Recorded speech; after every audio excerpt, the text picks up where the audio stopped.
তোমার নাম কি? মোহাম্মদ আরিফুল ইসলাম। ইউটিউবে তোমার অনেক ভিডিও দেখা যায় এবং জি ফেসবুকে দেখা যায়। জি কেন তুমি এইসব কাজ করো? এইসব জগতে আসলাম, পড়ালেখা করি, পাশাপাশি দেখি কি করা যায়। তারপরে বাড়ির পাশে একজন আগে ছোটোবেলায় ফোন নিয়ে করতাম, তো তাই ভিডিও টিডিও দেখতাম। এমন একটা কথা বলছে, তারপরে এইসব জগতে আসা। কি কথা বলছিল সে? না, সেটা সোশ্যাল মিডিয়ার সামনে বলা যাবে না, মানে খারাপ কথা বলছে। যে তুমি পারবা না এসব, জি জি সেটা দেখাচ্ছ যে তুমি পারবে। জি ইউটিউবে তুমি এই যে ভাইরাল বা ফেমাস, বাংলাদেশ তোমাকে যখন চিনবে তখন তোমার ফিলিংসটা কেমন আসবে?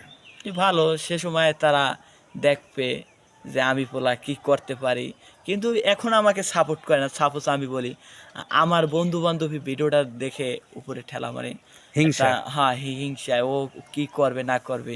বন্ধু বান্ধবের মাঝে তোমাকে সাপোর্ট দেয় কে সবচেয়ে বেশি? একজন আছে, জিসান তালুকদার। একজনই সাপোর্ট দেয়? যে একজন দেয়, আরো দেয়, কিন্তু দূরের কাজ করতে এসে কোনো স্মৃতি আছে যেগুলো খুব মনে পড়ে? সে অনেকে অনেক কথা বলছে, ওই অমুক বাড়ির ছেলে এই করে ওই করে, এই আর কি। এগুলো একটু কষ্ট লাগে না? কষ্ট লাগে বলতে, মানাই নিতে হবে। ইউটিউবে তুমি টাকা পেয়েছো আজকে শুনেছো, কেমন লাগে তোমার কাছে? জি, আলহামদুলিল্লাহ, ভালো।